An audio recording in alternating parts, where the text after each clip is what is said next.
I was sitting in the doctor's waiting room when my phone rang. It was Angela, my only daughter. Her voice sounded strange, almost cold when she said, "Mom, we're flying to Europe tomorrow. I sold your beach house and your car. We needed the money. Bye." And she hung up.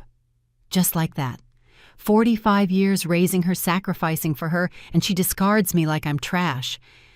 But I took a deep breath and smiled, because there was something my dear daughter didn't know. My name is Anne.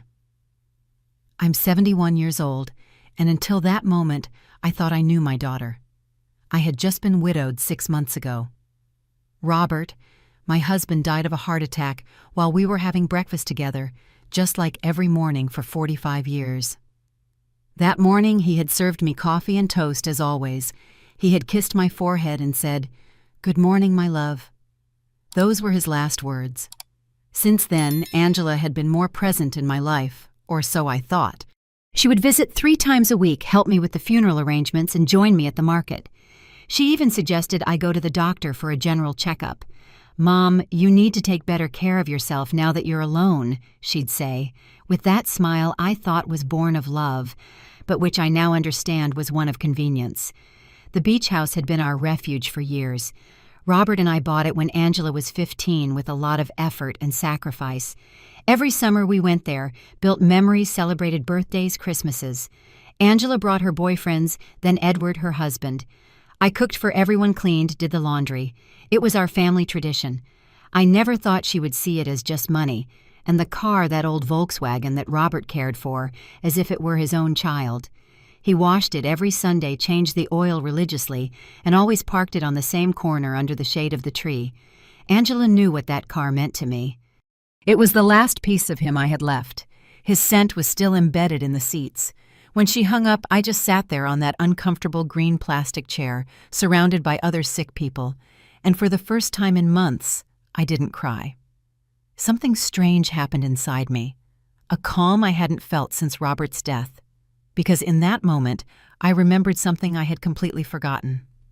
3 days before he died, Robert had handed me a manila envelope. "Anne, keep this in your dresser drawer. If anything happens to me, open it after some time has passed, but only when you feel ready." I put it away without much thought.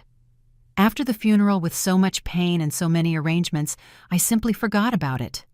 But there it was waiting for me at home. The nurse called me into the doctor's office. The doctor examined me, told me I was in good health for my age, that I just needed to rest more and eat better. I nodded and smiled, but my mind was elsewhere. I was thinking about that envelope, about the coldness in Angela's voice, about how Edward was probably behind all of this. He had never liked me, always saw me as a burden. I left the office and walked slowly to the bus stop. I didn't have a car anymore, according to Angela. But as I waited, I couldn't help but smile. There was something poetic about all this. My daughter thought she had left me with nothing, but what she didn't know was that Robert, my dear Robert, was always a man who planned ahead. The bus arrived, and I sat by the window. I watched the city go by, the houses, the stores, the people rushing from one place to another, all with their own tragedies, their own secrets. I had mine too, and I was about to uncover them. When I got home, I went straight up to my room. I opened the dresser drawer, and there it was, the manila envelope exactly where I had left it. My hands trembled a little as I picked it up. I could feel there were several documents inside. Robert had written my name in his careful handwriting on the front. I sat on the bed we had shared for so many years and took a deep breath. It was starting to get dark outside, and the house filled with those familiar shadows that no longer scared me. I opened the envelope slowly, as if unwrapping a birthday present. What I found inside would change everything. What I found in that envelope took my breath away. There were legal documents, deeds, bank certificates, and a handwritten letter from Robert. My eyes filled with tears as I read his familiar script. "My dearest Anne, if you are reading this, it means I am no longer with you. Forgive me for not telling you everything while I was alive, but I wanted to protect you from worry. Over the years, I invested our savings in properties and businesses. We don't just own the beach house, we have 6 other properties, including the apartment building where Angela and Edward live. We also own stock in 3 companies that are worth more than you can imagine. You are rich, my love. You were always rich, but now you're rich on paper, too. My hand shook as I reviewed the documents. There were deeds to houses in different parts of the city, a condo downtown, a small hotel on the coast, and sure enough, the 20-story building where my daughter lived.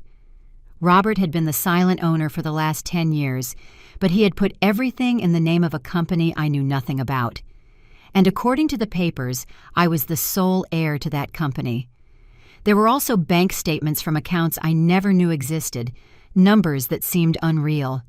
Robert had been a bus driver for 40 years, but apparently he had also been a very smart investor. Every dollar we saved, every sacrifice we made, he had multiplied it in silence, and I never knew a thing.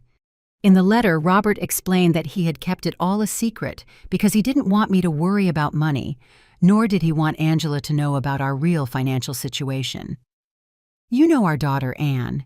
If she knew we had this much money, her attitude would change. I want her to love us for who we are, not for what we have. What an irony. Our daughter had left us thinking we had nothing, when in reality we had everything. I couldn't sleep that night. I walked through the house touching the old furniture, the decorations Angela had always criticized for being outdated. I looked at the family photos on the wall, especially the one where she was 5 years old, sitting on Robert's lap laughing. Where did that sweet little girl go? When had she become so cold, so calculating? The next morning, very early, the phone rang. It was Angela again.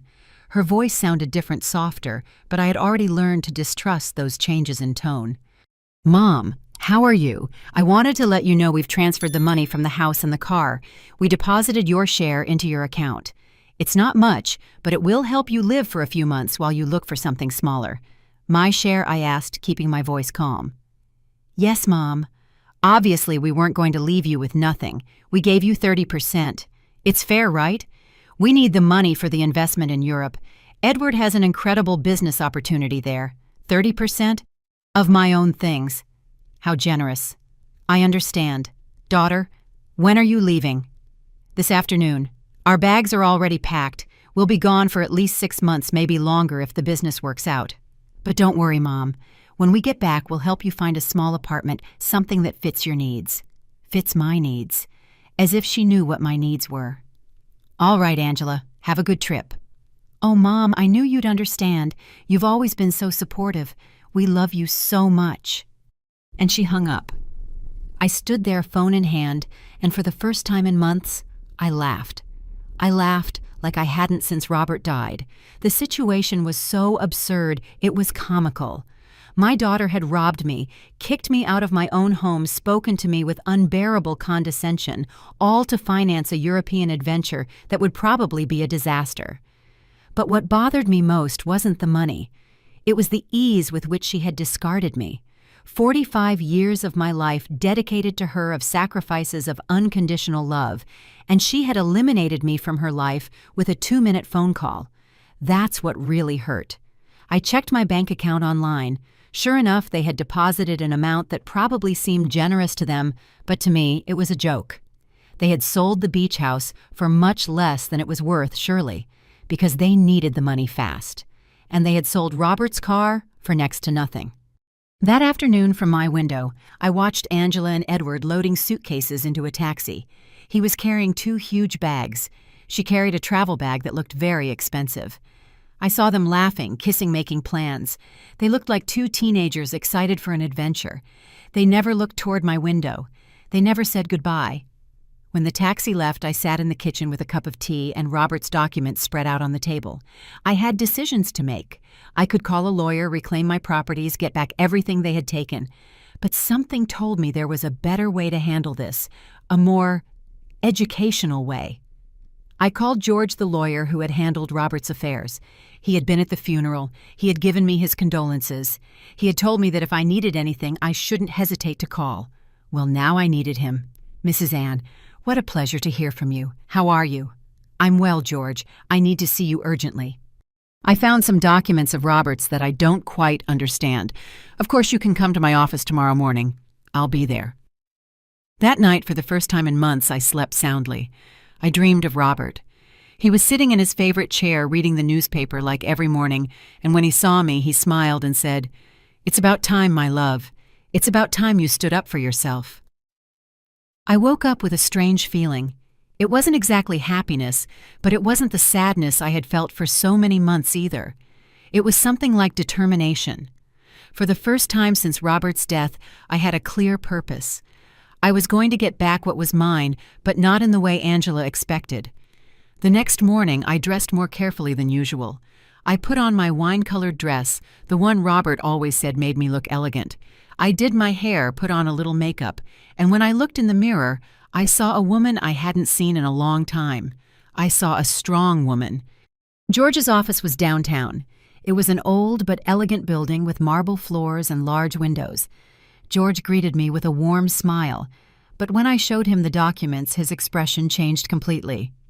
"Mrs. Ann, this is much more than I imagined. Robert was a very smart man. Look, according to these papers, you are the owner of—" "I know, George. I've already reviewed them. What I need to know is what I can do legally." George explained that everything was in order, that the documents were legitimate, that I was the rightful owner of all those properties. He also confirmed something I already suspected. The sale of the beach house had been illegal because Angela had no right to sell it. "We can recover the house immediately, Mrs. Ann, and we can also proceed legally against your daughter for fraud." "No, George. I don't want to proceed legally. I want to do this another way. I want everything to be kept secret for now." "Can you help me?"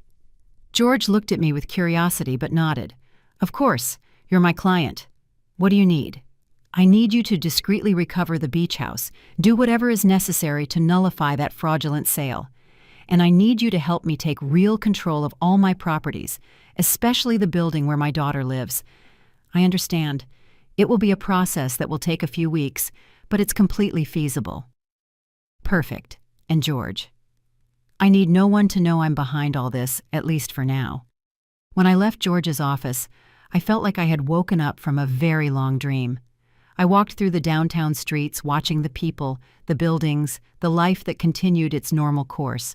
But for me, everything had changed. I had a plan. The next few weeks were the strangest of my life. Officially, I was a poor widow who had been abandoned by her daughter, but secretly I was a wealthy woman quietly orchestrating the recovery of her estate.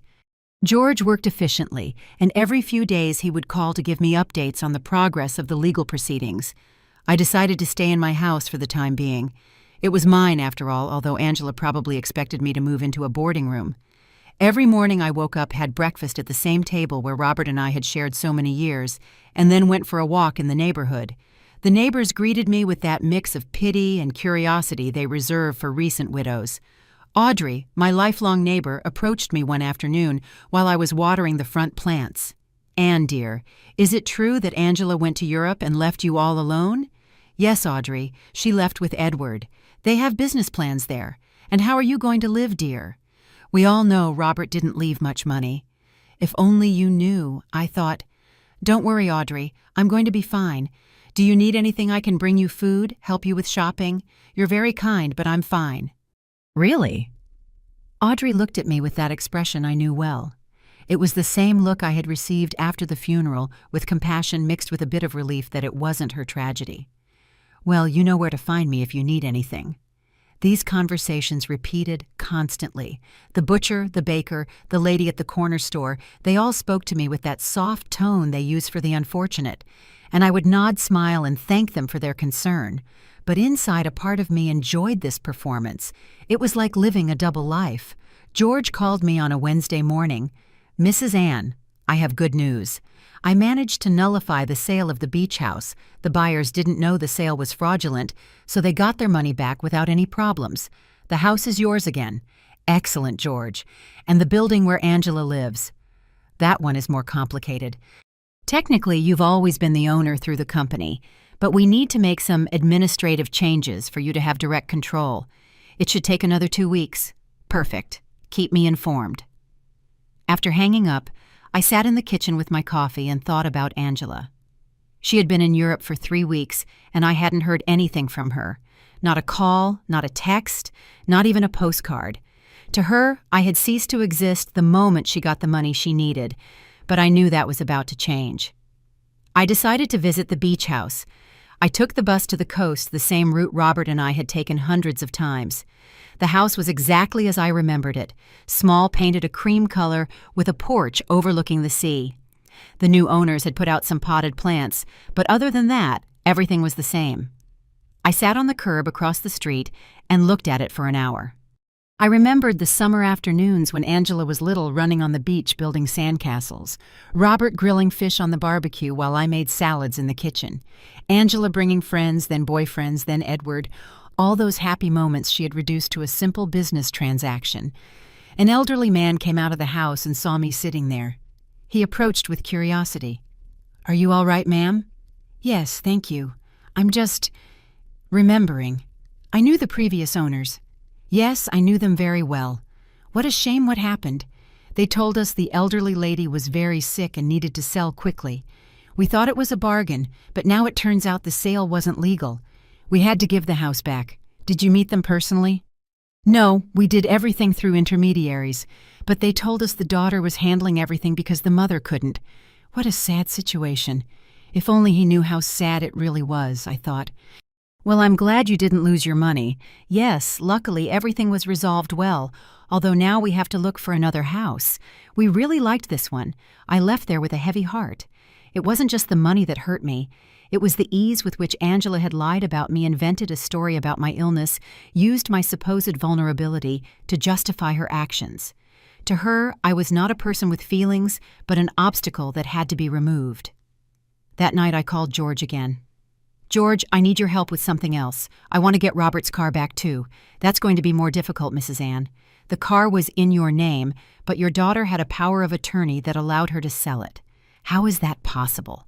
Apparently you signed that power of attorney a few months ago after your husband's death. You don't remember." There it was, the moment Angela had started planning all this. I vaguely remembered signing some papers she had brought me, telling me they were to facilitate the funeral and inheritance procedures. I was so confused by grief that I signed without reading. How naive I had been. I see George. Is there any way to get it back? We can try, but it will be more complicated. We would need to prove that you signed that power under deceit or duress. Let's do it. I want to get back everything they took from me. Over the next few weeks, I developed a strange routine. In the mornings, I was the poor widow everyone knew. I would go out to buy necessities, talk to the neighbors, keep up appearances. But in the afternoons, I became a businesswoman. I studied Robert's documents, talked to George, planned my next move. I learned things about finance I never thought I'd need to know. I discovered that Robert had been much smarter than I thought. Each of his investments had been carefully calculated. The building where Angela lived, for example, was not only profitable because of the rent, but it was in an area that was rapidly appreciating in value. I also discovered that Edward, Angela's husband, had debts. A lot of debts. He had taken out loans using the apartment they lived in as collateral without knowing that he was not the real owner. When the banks found out about this, he was going to be in serious trouble. George called me on a Friday with important news. "Mrs. Ann, we've finished all the paperwork. You now have full control of all your properties." I also got Robert's car back. The buyer turned out to be an acquaintance of mine, and when I explained the situation, he agreed to return it in exchange for a small compensation. Excellent work. George, now I need you to help me with one more thing. I want you to send a letter to my daughter. What kind of letter? An eviction notice. There was a silence on the other end of the line. Mrs. Ann, are you sure you want to do this? Completely sure. She decided I wasn't important in her life. Now she's going to find out just how important I really am. I understand. Do you want me to send it to Europe? No. I want you to deliver it when she gets back. I have a feeling that will be very soon. I wasn't wrong. That same afternoon, Audrey came running to my house with fresh neighborhood gossip. Anne, did you know Edward is in trouble with the bank? My brother-in-law who works there told me they are investigating some loans he took out using the apartment where they live as collateral. But it turns out the apartment isn't his. Really? Yes. And it seems Angela didn't know anything. They're saying she's going to have to come back from Europe to sort out this mess. What a complicated situation. Yes, and the worst part is that apparently Edward lied to her about the business in Europe. There was no business. He just wanted to escape the debts he had here. Perfect. Everything was going exactly as I had hoped. Angela had trusted Edward had sacrificed her relationship with me for him, and now she was discovering that he was not the man she thought he was. That night, I sat on the porch with a cup of tea and looked at the stars. Robert used to say that the stars were the souls of people who had lived a full life, watching over their families from the sky. If that was true, then he was up there watching his plan unfold perfectly. "Thank you, my love," I said to the sky. "Thank you for taking care of me, even after your death." The next day, George called me early. "Mrs. Ann, there's news. Your daughter just arrived in the country. She's at the airport. Alone. Yes, apparently Edward stayed in Europe.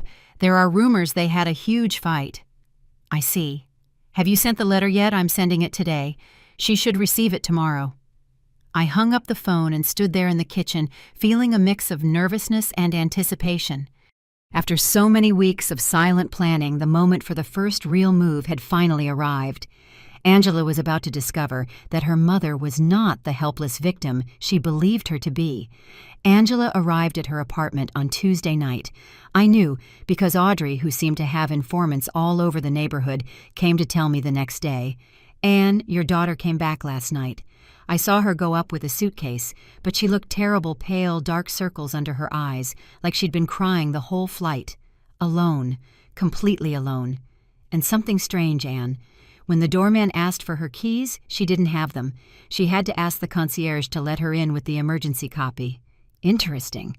Edward had the keys, which meant he probably decided not to come back. Or maybe Angela had discovered something about him and fled. In any case, my daughter was back, and very soon she would receive my little welcome gift. George called me that same afternoon, "Mrs. Anne, the letter was delivered an hour ago. The doorman confirmed that your daughter received it personally. Perfect. How much time did we give her? 30 days to vacate the apartment, as required by law. But Mrs. Anne, are you sure you want to do this? She's your daughter after all." "George, my daughter kicked me out of my own home with a 2-minute phone call. She sold my things without asking. She treated me like trash. Now she's going to learn that actions have consequences. I understand. I just wanted to make sure you had considered all the implications. I have considered them, George. All of them. I couldn't sleep that night. I lay awake imagining Angela's face when she read the letter. The initial confusion, then the disbelief, then the panic. She would probably think it was a mistake that someone was trying to scam her.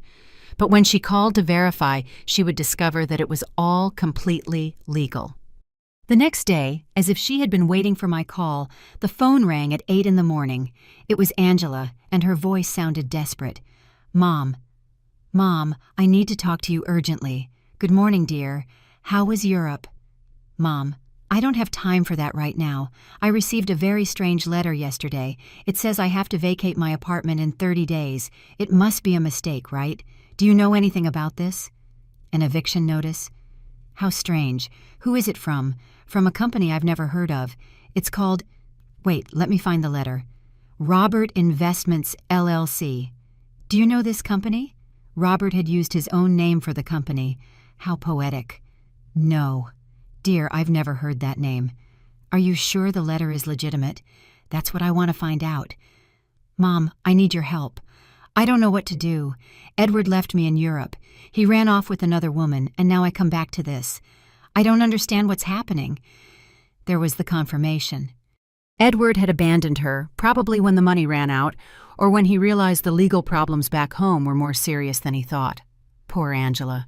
She had sacrificed her family for a man who was worthless. "I'm so sorry, dear." "Where are you now?" "I'm in the apartment, but I don't know for how long." "Mom, can I come see you? I need to talk to someone. I don't have anyone else." The irony was perfect. Now that she was without the man she had abandoned me for, she remembered she had a mother. "Of course, dear. Come whenever you want. I'm on my way now." I hung up and looked at myself in the mirror. I had to be perfect for this performance. I put on my most conservative gray dress, tied my hair in a simple bun, and practiced my expression of a worried but resigned mother. When Angela arrived, she would see exactly what she expected to see: a poor, vulnerable widow who had been abandoned by her own daughter. Angela arrived an hour later. When I opened the door, I was shocked at how bad she looked. She had lost weight, had deep dark circles under her eyes, and her expensive clothes looked wrinkled and neglected. Her eyes were red from crying. "Mom," she said, and for a moment I thought she was going to hug me, but she stopped as if suddenly remembering how things had ended between us. "Come in." "Dear, do you want some coffee?" "Yes, please." We sat in the kitchen at the same table where I had read Robert's documents weeks ago. Angela looked small in that chair, lost like when she was a child, and came to tell me about her problems at school. "Mom, I'm so sorry for how I left. I know I didn't treat you well. It's in the past, dear." "No, it's not. I treated you badly. I said horrible things to you.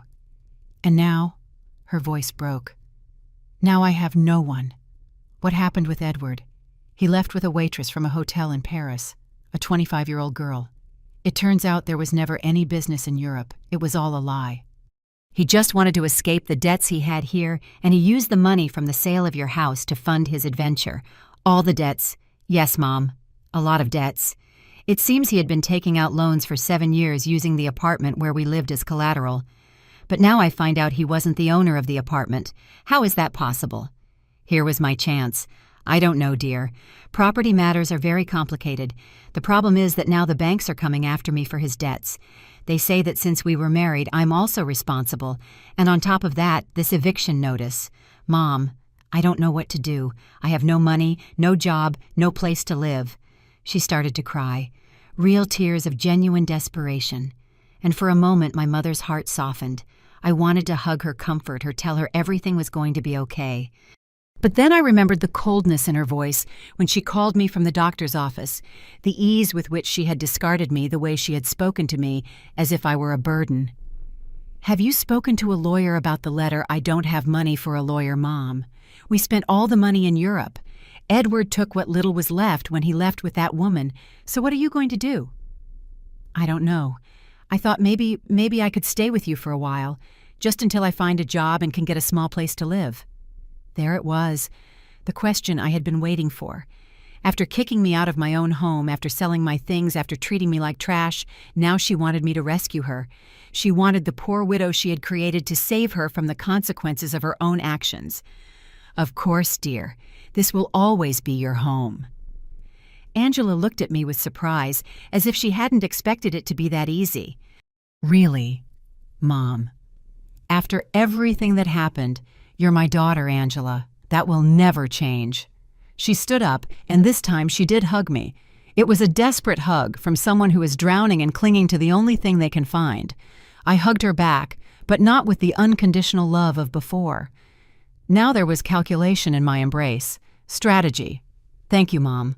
I promise I'll find a job soon. I won't be a burden. Don't worry about that now.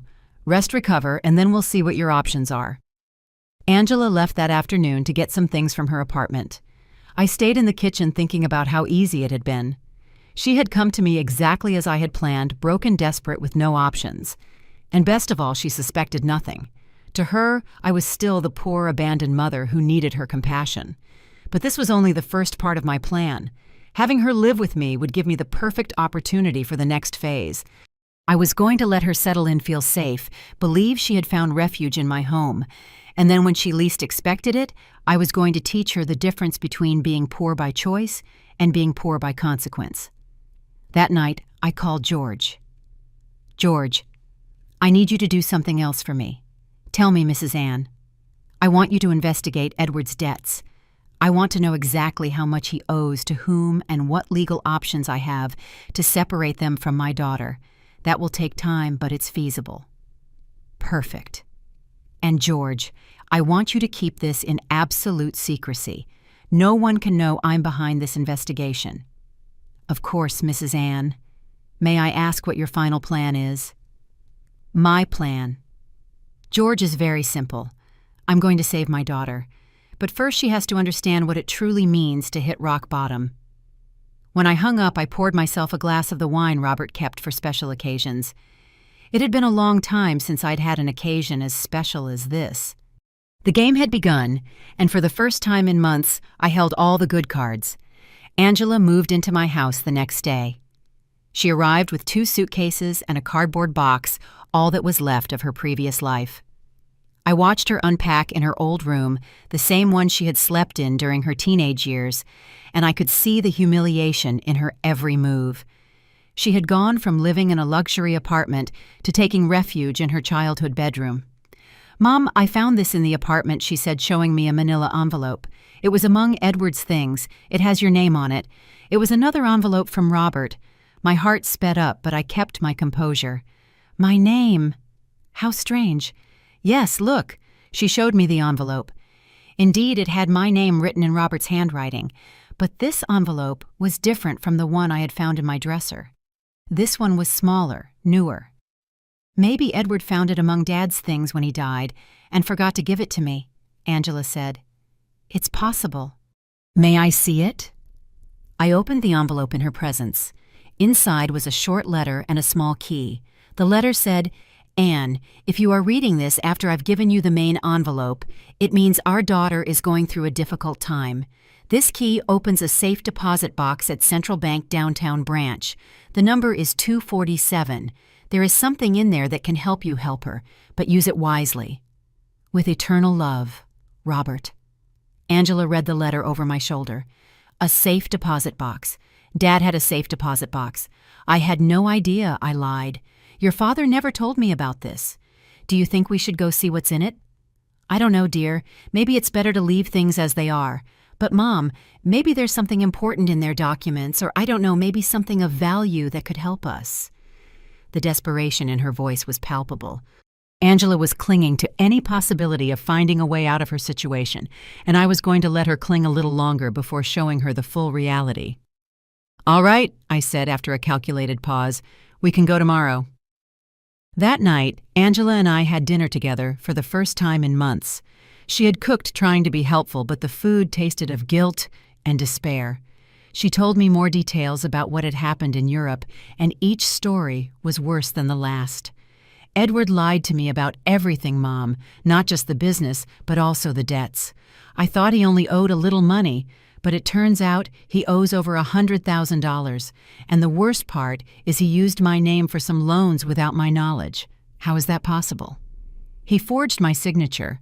When I married him, I gave him some documents to handle the bank paperwork for our joint account. I never thought he would use them for this. Do you have any way to prove you didn't know I don't know? It's all so complicated. The banks say that since we were married, I'm responsible for all his debts anyway. And the divorce, I don't even know where Edward is now. He completely disappeared. His phone is disconnected. He doesn't answer emails, nothing. It's like he vanished into thin air. Perfect. Edward had fled like the rat he always was, leaving Angela to face the consequences of his actions alone. In a way, he had done me a favor. Now my daughter was experiencing exactly what I had felt when she abandoned me, the betrayal of someone she had completely trusted. "I'm so sorry, dear. I didn't know things were that bad." "I didn't either, Mom. I thought Edward loved me, that we were going to build something together. But it turns out I was just an easy way for him to get money and documents." Angela started crying again. How could I have been so stupid?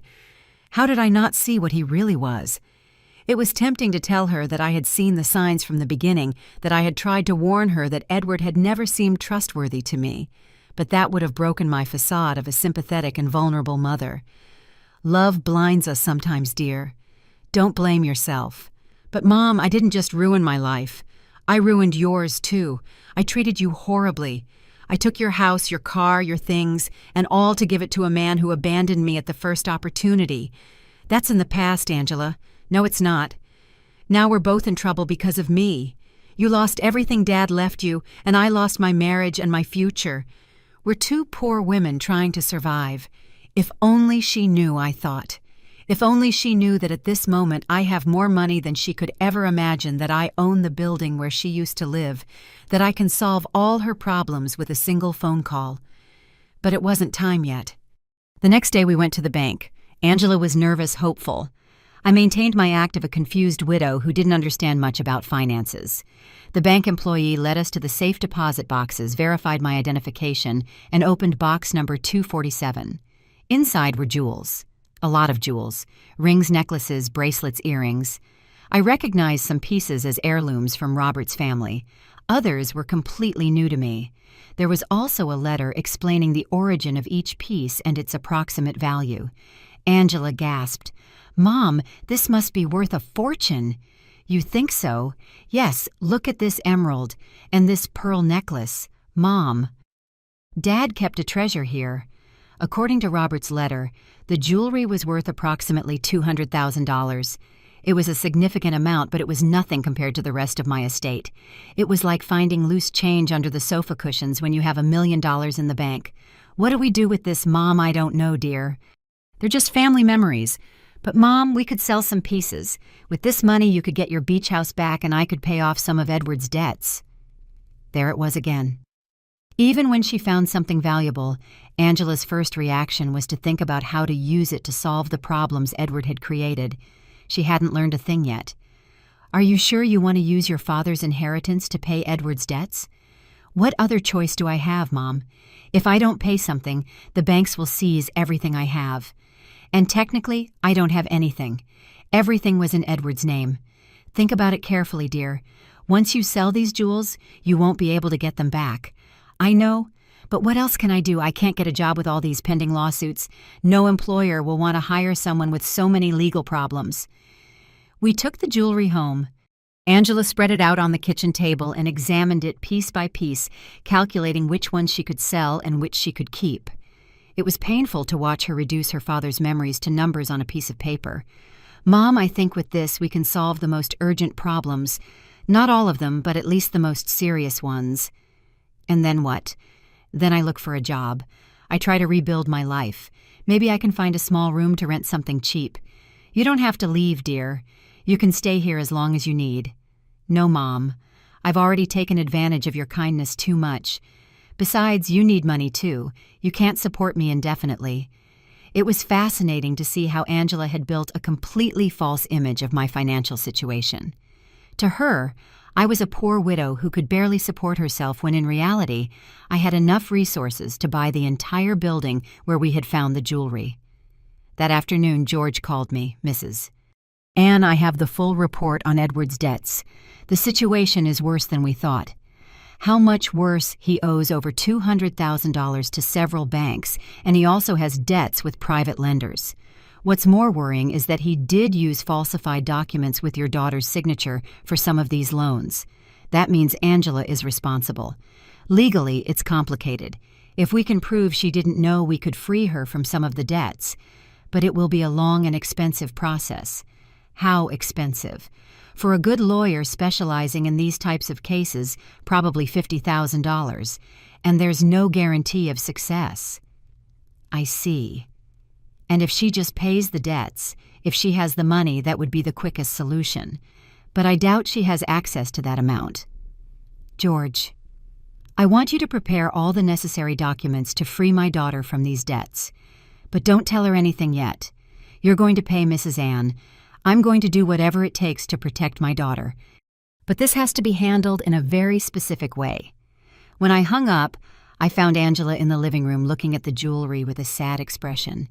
She looked lost, like a child who had broken her favorite toy and didn't know how to fix it. "What are you thinking about, dear, about Dad? About how disappointed he would be in me if he could see what I've done with my life. Your father loved you very much, Angela. He would understand." "No, Mom. He taught me to be responsible, to value family, to not be selfish. And I did the exact opposite. I abandoned my mother for a man who turned out to be a liar. I sold my family's memories for money.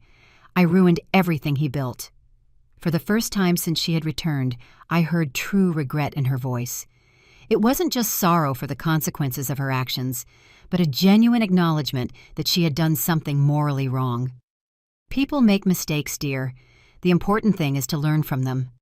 "But how do I learn from this, Mom? How do I repair the damage I've done?" There was the question I had been waiting for. Angela was finally ready to face the truth about her actions and their consequences. But it wasn't time to reveal my final card yet. First, I had to let her hit rock bottom completely. The next few days were crucial for my plan. Angela decided to sell most of the jewelry, keeping only the engagement ring Robert had given me and a small necklace that had belonged to her grandmother.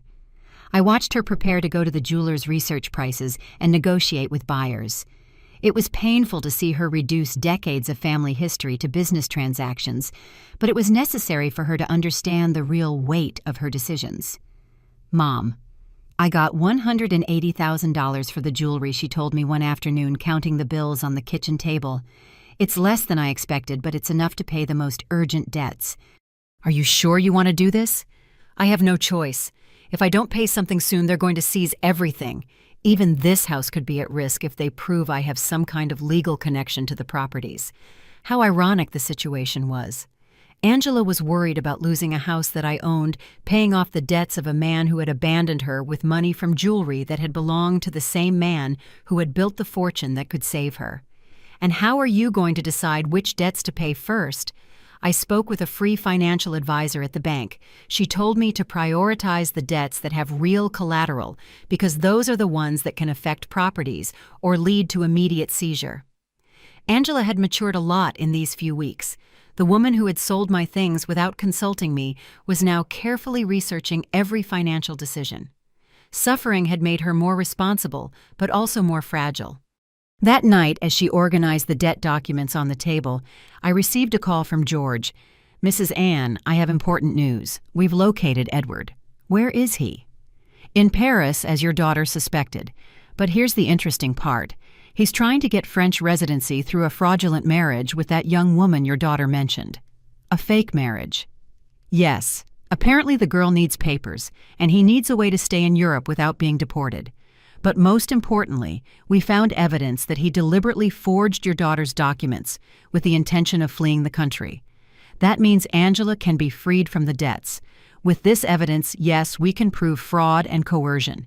Your daughter wouldn't have to pay for anything Edward did behind her back. It was perfect.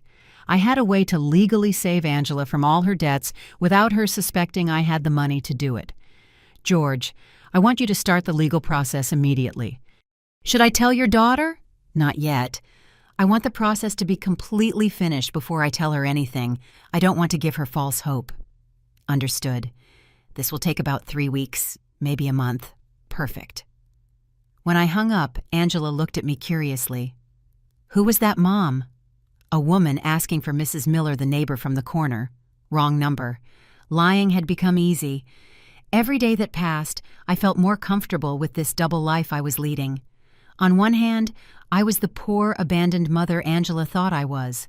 On the other, I was a wealthy woman quietly orchestrating her daughter's salvation and education. For the next 2 weeks, I watched Angela struggle with decisions she had never had to make. How to stretch money for food, how to negotiate with creditors, how to look for a job when your credit history is ruined. It was a cruel but necessary education. Mom, I went to 3 job interviews today, she told me one afternoon, coming home with swollen feet and a tired face. In 2 of them, they told me they can't hire me because of the pending legal issues. In the 3rd, they offered me a part-time job cleaning offices at night. Are you going to take it? I have no choice. It pays very little, but it's better than nothing. And I can work at night to keep looking for something better during the day. Seeing my daughter, who had lived a comfortable life for over 40 years, preparing to clean offices at night broke my heart. But it also filled me with pride. She was finally facing reality without expecting someone else to solve her problems. Are you sure you can handle so much physical work I'll have to learn? I can't keep being a burden to you, Mom. It's enough that you let me live here without paying anything. This is your home, Angela. No, Mom, this is your house, and I'm here because of your generosity. But I'm not going to abuse it forever. One night, while Angela was at her first cleaning shift, Audrey came to visit me. She sat in the kitchen with me sipping tea and looking at the family photos that adorned the walls. Anne, I have to ask you something. Did you know Angela was going to come back in this condition? What do you mean? Well, when she left, she seemed so sure of herself, so arrogant. She talked about the great life she was going to have in Europe, how successful Edward was. And now she comes back completely destroyed, working as a cleaner, living with you again. Life has many turns, Audrey. Yes, but there's something more. I've been watching Angela these days, and she seems different. Not just sad, but humble, as if she's learned something important. Audrey had always been very perceptive. What do you think she's learned? I think she's learned the value of the things she had taken for granted, like having a mother who loves her unconditionally. Maybe. Anne, can I tell you something? When Angela left and treated you so badly, many of us thought you would never forgive her. But here you are, taking care of her again, giving her a home when she has nowhere to go. She's my daughter, Audrey. Yes, but not all mothers would do what you're doing, especially after being treated the way you were treated. If Audrey knew the whole truth that I had the power to solve all of Angela's problems, but was choosing to let her suffer a little longer so she would learn the complete lesson, what would she think? Do you think I'm doing the right thing? I think you're doing what a good mother would do. But I also think Angela needs to fully understand what she lost when she abandoned you. What do you mean I think she needs to value you, not just as the mother who rescues her when she's in trouble, but as the strong woman who built a stable life for 45 years? She needs to respect you, not just need you. Audrey had hit the nail on the head. That was exactly the point of my entire plan. I didn't want Angela to come back to me out of desperation. I wanted her to come back out of genuine respect and mature love. And how do you think that can happen? I think it's already happening. I've seen her these days. Anne, the way she talks to you now is completely different. She's no longer the daughter who gives you orders or treats you like a burden. Now she's an adult woman who is genuinely grateful to have a mother like you. That night when Angela came back from her job, I saw her arrive tired but with a new dignity. She had earned those few dollars with her own effort, and that meant something to her. How was your first day? Hard, but not as bad as I thought. The other ladies who work there helped me a lot. One of them, Carmen, taught me the tricks to clean more efficiently. Carmen. Yes, she's 60 and has been cleaning offices for 20 years. She told me she started after her husband left her with 3 small children. She says it's not the job she dreamed of, but it gave her independence and dignity. She sounds like a wise woman. She is. She told me something that made me think a lot. What did she say? She told me there are 2 types of people who end up doing this job: those who are there because they didn't have opportunities, and those who are there because they ruined the opportunities they did have. She asked me which group I was in. And what did you answer? I told her the truth, that I had all the opportunities in the world, a family that loved me, a stable home, an inheritance, and that I ruined it all by following a man who was worthless. What did she say? She laughed and said, "Well, honey, at least you know exactly why you're here." That puts you one step ahead of most people. Angela poured herself a glass of water and sat with me at the table. Mom, I want you to know something. These days have been the hardest of my life, but also the most important. Why? Because I finally understand what really matters. It's not the money. It's not living in the most luxurious apartment. It's not impressing people. It's having people who genuinely love you, who are there when everything falls apart. Angela. No, let me finish. You have every right to hate me for what I did to you. I abandoned you when you needed me most. I took everything Dad had left you. I treated you like you were a nuisance. And now I'm here again, hoping you'll forgive me and take care of me. I've already forgiven you, dear, but I haven't forgiven myself. And I won't until I prove that I've really changed, that I've learned from my mistakes. George called me the next morning. Mrs. Ann, I have excellent news. The legal process is almost complete. We can free your daughter from all of Edward's debts. It was time. After weeks of watching Angela struggle work and reflect on her mistakes, the moment had finally come to show her that she had never been alone, that she had always had someone quietly watching over her. George, I want you to arrange a meeting.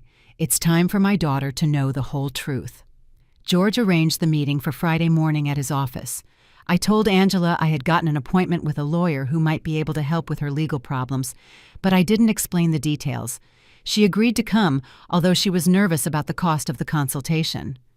Mom, I don't have money to pay a lawyer. I can barely cover basic expenses. Don't worry about that now, dear. Let's just hear what he has to say. We arrived at George's office on time. Angela had dressed in her best clothes, which now looked a bit big on her thinner frame. She was nervous, fidgeting with her hands, expecting yet another piece of bad news to add to her endless list of problems. George greeted us with his usual professional smile. Mrs. and Ms. Angela, thank you for coming. Thank you for seeing us, Angela replied. Although I must warn you that my financial situation is very complicated and I probably can't afford high fees. That's precisely what we're going to talk about, George said, exchanging a look with me. But first, I need you to review these documents. George handed Angela a thick folder. She opened it and began to read, her expression gradually changing from confusion to surprise. I don't understand. These documents say that Edward forged my signature, that there's evidence of fraud, that I'm not responsible for the debts. That's correct. We've been investigating your case for the past few weeks. We found enough evidence to prove that you were a victim of identity fraud. But how is that possible? Who paid for this investigation? I don't have money for this. George looked at me. It was my moment. Angela, there's something I need to tell you. What is it, Mom? I took a deep breath. After weeks of acting, I was finally going to reveal the truth. Your father left me more than you knew. A lot more. What do you mean, George? Show her the other documents. George took out a second folder and handed it to Angela. This time, the documents were property deeds, bank statements, investment certificates, the entire estate Robert had built in secret. Angela read in silence for several minutes. Her face went through a full range of emotions: confusion, disbelief, shock, and finally, understanding. Mom, this says you own the building where I used to live. Yes. And that you have other properties, bank accounts, investments. Yes. This means that when I sold the beach house, it was my house and the sale was fraudulent. I've already recovered it. Angela stared at the papers, trying to process the information. How long have you known this? Since the day you called me from the doctor's office. You knew all this when I came back from Europe asking for help. Yes, you knew you could solve all my problems when you saw me crying every night. Yes. There was a long, tense silence. Angela closed the folders and looked me directly in the eyes. Why, Mom? Why did you let me suffer if you could have helped me? This was the question I had been waiting weeks for. Because you needed to learn something that you couldn't learn any other way. What was that?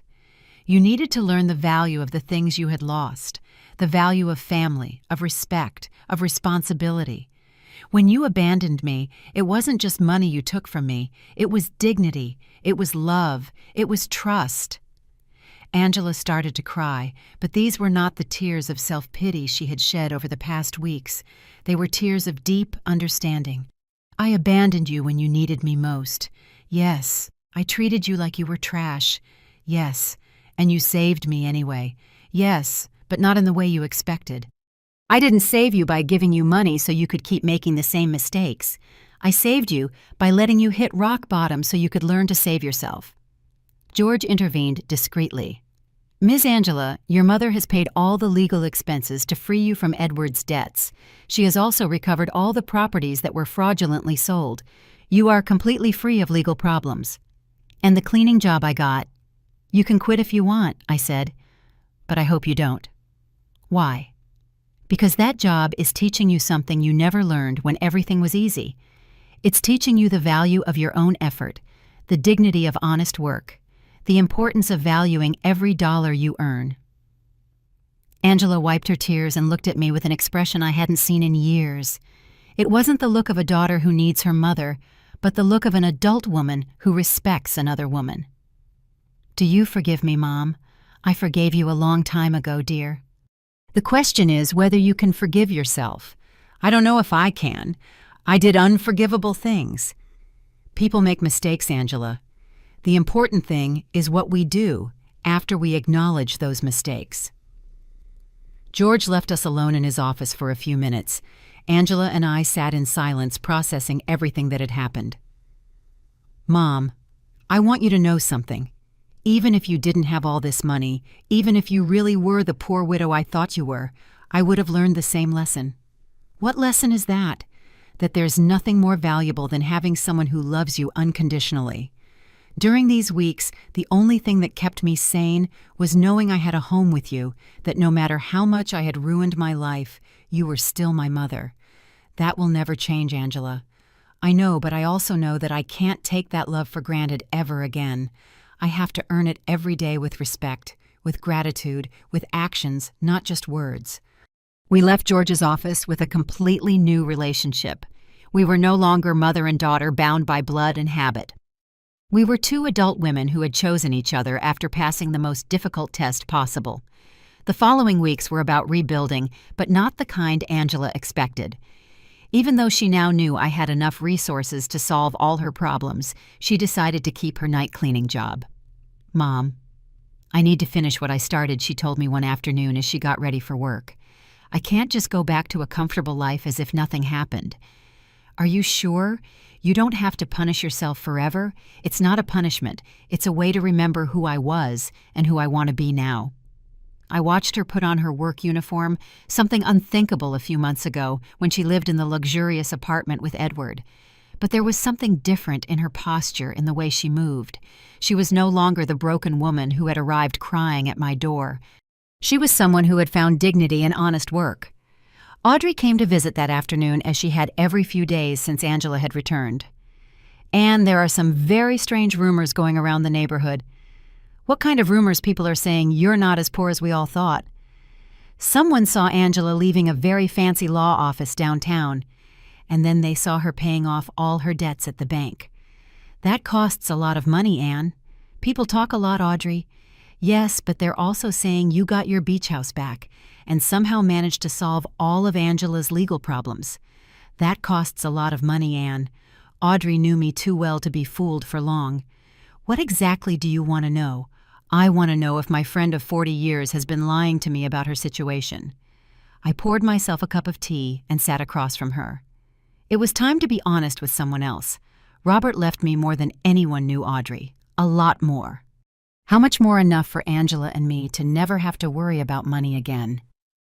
Audrey was quiet for a moment, processing this information. "And why did you pretend to be poor all these months?" "Because Angela needed to learn something she couldn't learn any other way." I told her the whole story. Angela's cruel call, my plan for quiet revenge, the weeks of watching her hit rock bottom, and finally the revelation in George's office.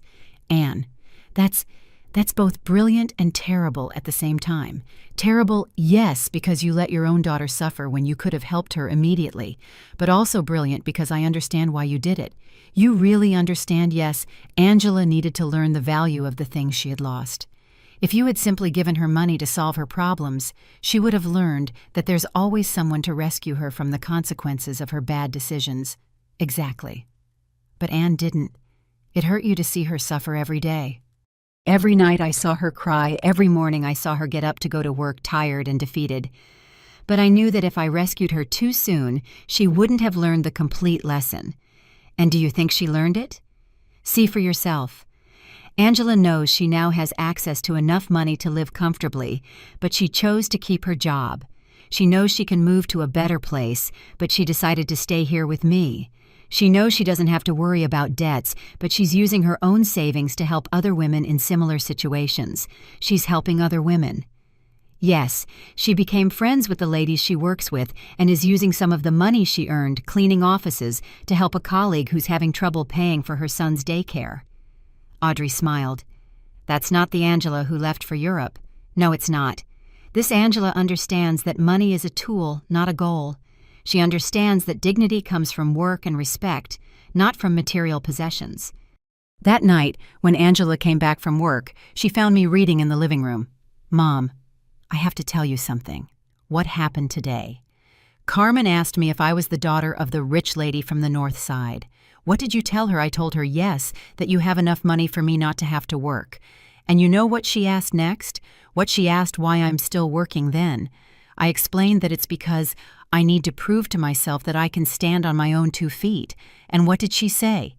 She laughed and said, "Honey, that's the difference between being rich and acting rich. Your mom taught you how to be truly rich." Carmen is very wise, yes, and she made me understand something important. It's not about the money you have, but how you use it and how you relate to it. Angela sat with me on the sofa. "Mom, I want you to know that I've made a decision. What is it? I'm going to keep living here with you, but not as a daughter who comes back to her parents' house." I want to stay as an adult woman who chooses to share her life with her mother. What's the difference? The difference is that I'm going to pay my share of the expenses, I'm going to contribute to the upkeep of the house, and I'm going to treat this relationship as a partnership between two independent women who love and respect each other. Angela, you don't need to. Yes, I do. Mom, I need our relationship to be different from what it was before. Before I was a daughter who took her mother's love and care for granted. Now I want to be an adult woman who values and nurtures the most important relationship in her life. And your job, I'm going to keep working, but not necessarily cleaning offices forever. I want to study. I want to prepare myself to do something more meaningful with my life, but I want to do it step by step, earning every opportunity. Do you have any idea what you want to study? Yes, I want to study social work. These weeks taught me how many people are going through difficult situations without anyone to support them.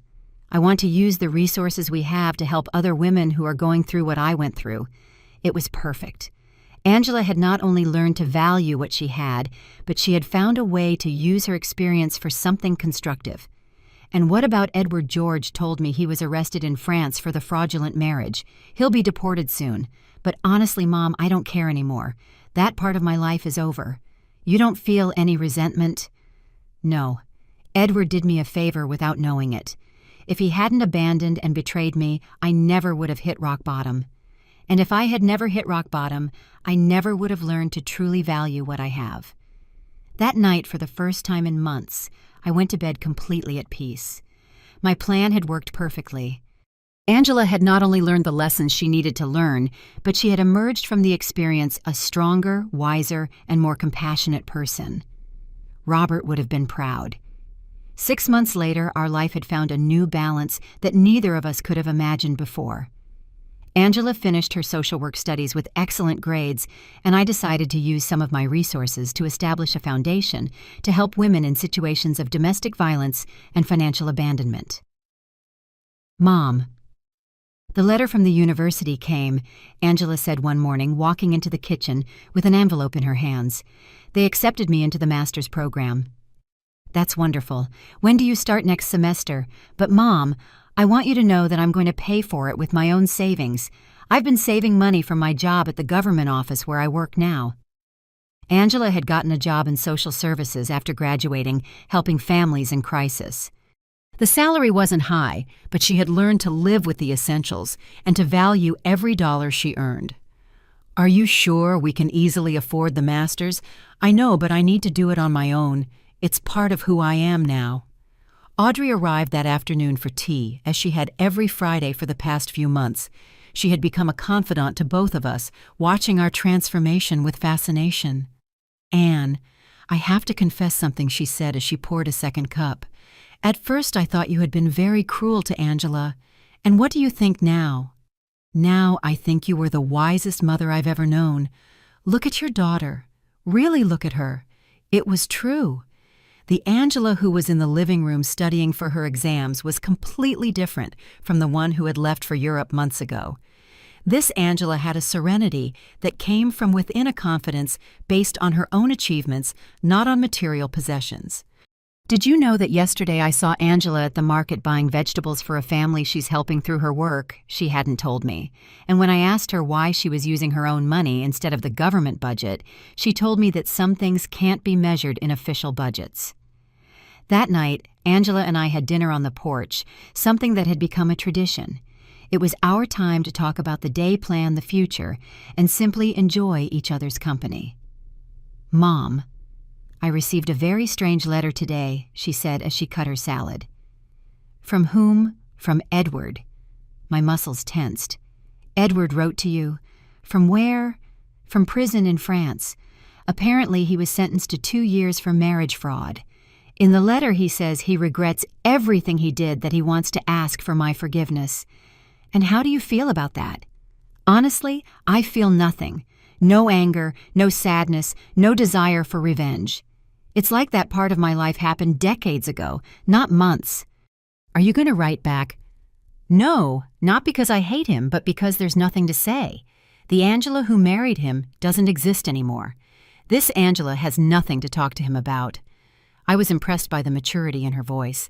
The woman sitting across from me had developed an inner strength that came from hitting rock bottom and picking herself up. "Do you know what this whole experience taught me, Mom? What that true love isn't the one that tells you what you want to hear. True love is the one that teaches you what you need to learn even when it hurts. That's a hard lesson to learn. Yes, but a necessary one. Edward told me what I wanted to hear. He made me feel special. He convinced me I deserved a life of luxury without effort. You taught me that true wealth comes from work respect and genuine relationships." That night, after Angela went to her room to study, I sat on the porch alone looking at the stars and thinking about Robert. I had promised him I would take care of our daughter, and I finally felt I had fulfilled that promise in the right way. I hadn't taken care of her by giving her money when she needed it. I had taken care of her by teaching her to take care of herself. I hadn't saved her by solving her problems. I had saved her by allowing her to learn to solve them on her own.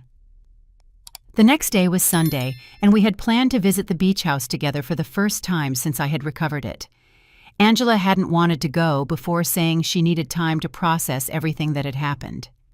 "Are you ready?" I asked as we got in the car. "I think so." The drive was quiet but comfortable. When we arrived, Angela stayed in the car for a moment, looking at the house where we had spent so many family summers. "It looks exactly the same," she finally said. "Some things don't change, but others do. I'm not the same person who sold this house. We went in together." The house was clean and tidy, exactly as Robert and I had kept it for years. Angela walked through each room, touching the furniture, looking at the family photos hanging on the walls. "Mom, I want to apologize. You've already apologized, dear." "No, I want to apologize specifically for this house. Not just for selling it, but for reducing all our family memories to a business transaction. It's already forgiven. This house represents 40 years of family summers, of birthdays, of Christmases. Dad built that porch with his own hands. You planted that garden. I learned to swim on that beach, and I turned it all into money to finance the adventure of a worthless man." She sat on the sofa where Robert used to read on Sunday mornings. "Do you know what hurts the most?" "What?" "That when I sold it, I felt nothing. It was just another property. Now being here again, I can feel Dad in every corner. I can hear his laugh, smell his morning coffee, see his reading glasses on the table." "He's here, Angela. He's always been here, I know. And I also know he's proud of how you handled all this. We spent the whole day at the house, cooking together, cleaning, fixing small details. It was like a ritual of reconnection, not just with the place, but with the values that place represented. As the sun began to set, we sat on the porch that Robert had built, looking at the sea. "Mom, I have a proposal. What is it I want us to turn this house into a temporary shelter for women leaving situations of domestic violence, a place where they can stay while they rebuild their lives." It was the perfect proposal. Robert would have loved the idea of his beach house being used to help other families. "That sounds like a beautiful idea, dear. We can use some of the foundation's resources to maintain it, and I can oversee the program through my work." "Are you sure you want to turn our family retreat into that, Mom, the best shelters are the ones that are shared?" Dad always said that a house isn't truly a home until it opens its doors to other people who need love. He was right. Robert had always been generous with our home, inviting family, friends, and neighbors who needed a place to stay. We returned home that night with a new project and a completely renewed relationship. We were no longer mother and daughter bound by obligation or need. We were two women who had consciously chosen to build a life together based on love, respect, and a common purpose. That night before I fell asleep, I spoke to Robert in silence. "We did it, my love. Our daughter finally understands what really matters, and for the first time since his death, I felt him answer me. I always knew you would. You're both stronger than you think." Justice had arrived not as revenge, but as education, not as punishment, but as transformation. And in the end, we had both gained something far more valuable than money. We had gained an authentic relationship built on a solid foundation that no future crisis could ever destroy.